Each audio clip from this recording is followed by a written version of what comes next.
আপনি কি কখনো ভেবেছেন কেন হঠাৎ করে পুরো ক্রিপ্টো মার্কেট একদিনে আকাশে উঠে যায়, আবার আরেক দিনেই সব কিছু ভেঙে পড়ে? শুধু নিউজ, শুধু চার্ট না, এর পেছনে সবচেয়ে বড় শক্তি হলো মানুষের ইমোশন। আর সেই ইমোশনের দুইটা সবচেয়ে শক্তিশালী রূপ হলো ফিয়ার আর গ্রিড। এই দুইটা জিনিসই ক্রিপ্টো মার্কেটকে প্রতিদিন চালায়। আপনি চার্টে যা দেখেন, ক্যান্ডেলে যা দেখেন, পাম্প আর ডাম্প যা দেখেন, তার পেছনে আসলে মানুষের ভয় আর লোভ কাজ করে। ভাবুন, বিটকয়েন হঠাৎ এক সপ্তাহে 10% উঠে গেছে। সোশ্যাল মিডিয়া খুললেই সবাই বলছে এবার বিটকয়েন $1,00,000 যাবে, এখন না কিনলে পরে আফসোস করবে, লাইফ চেঞ্জিং অপরচুনিটি। তখন কি হয়? যারা আগে মার্কেটে ছিল না তারাও ফোমোতে ঢুকে পড়ে, কারণ মানুষ ভাবে সবাই লাভ করছে, শুধু আমি বাদ পড়ে যাচ্ছি।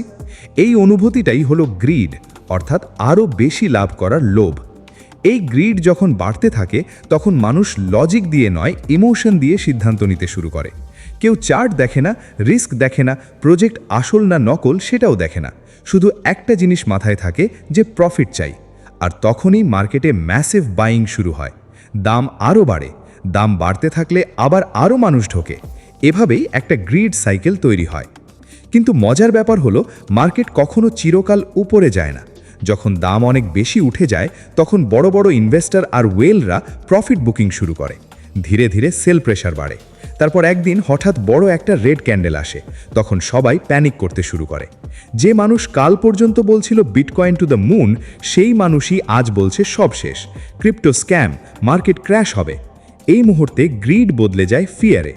ফিয়ার মার্কেটে আরও বেশি ডেঞ্জারাস, কারণ ফিয়ার মানুষের ব্রেন বন্ধ করে দেয়। তখন মানুষ ভাবতে পারে না, শুধু বাঁচতে চায়। তাই দাম একটু নামলেই সবাই সেল করতে শুরু করে। একজন সেল করলে আরেকজন ভয় পায়, আরেকজন সেল করলে আরও 10 জন প্যানিক করে। এভাবেই একটা ফিয়ার চেইন রিঅ্যাকশন তৈরি হয়। ক্রিপ্টো মার্কেটের সবচেয়ে বড় সত্য হলো, মার্কেট মানুষের ইমোশন এক্সপ্লয়েট করে। যখন সবাই গ্রিডি হয় তখন মার্কেট ট্র্যাপ তৈরি করে, আর যখন সবাই ভয় পায় তখন মার্কেট অপরচুনিটি তৈরি করে। আপনি যদি লক্ষ্য করেন, বুল মার্কেটে সবাই নিজেকে জিনিয়াস ভাবে। তখন মনে হয় ট্রেডিং খুব সহজ, সবাই প্রফিট স্ক্রিনশট পোস্ট করে, সবাই এক্সপার্ট হয়ে যায়। কিন্তু বেয়ার মার্কেট এলেই বাস্তবতা সামনে আসে। তখন বোঝা যায় কে আসলে ইমোশন কন্ট্রোল করতে পারে আর কে পারে না। ক্রিপ্টো মার্কেটে ফিয়ার আর গ্রিড এতটাই পাওয়ারফুল যে এর জন্য আলাদা একটা ইন্ডিকেটর পর্যন্ত আছে, ফিয়ার অ্যান্ড গ্রিড ইন্ডেক্স। এই ইন্ডেক্স দেখায় মার্কেটে এখন মানুষ বেশি ভয় পাচ্ছে নাকি বেশি লোভ করছে।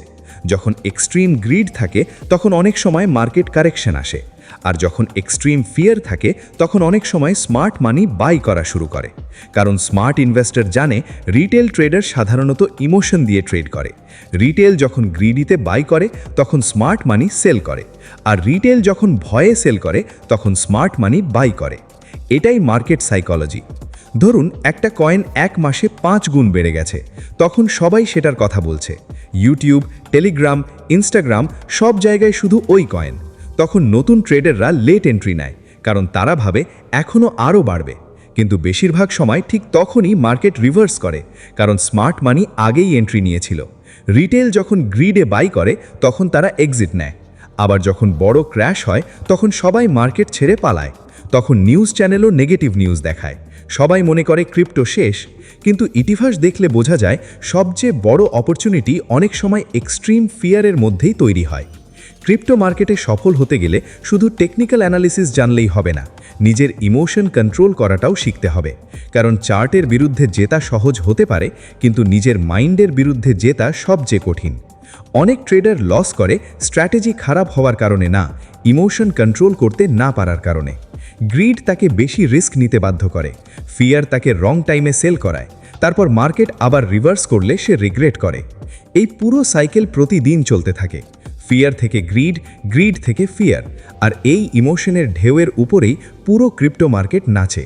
তাই যদি আপনি সত্যি এই মার্কেটে টিকে থাকতে চান, তাহলে শুধু কয়েন অ্যানালিসিস নয়, নিজের মাইন্ড অ্যানালিসিসও করতে হবে। যখন সবাই বেশি এক্সাইটেড তখন কাম থাকতে হবে, যখন সবাই প্যানিক করছে তখন লজিক্যাল থাকতে হবে। কারণ মার্কেটে সবচেয়ে বেশি প্রফিট সাধারণত তারাই করে যারা নিজের ইমোশনের স্লেভ না হয়ে ডিসিপ্লিন ধরে রাখতে পারে। ক্রিপ্টো মার্কেট আসলে শুধু টাকা বা চার্টের খেলা না, এটা মানুষের সাইকোলজির খেলা। আর যতদিন মানুষের মধ্যে ফিয়ার আর গ্রিড থাকবে ততদিন এই দুই ইমোশনই ক্রিপ্টো মার্কেট চালিয়ে যাবে।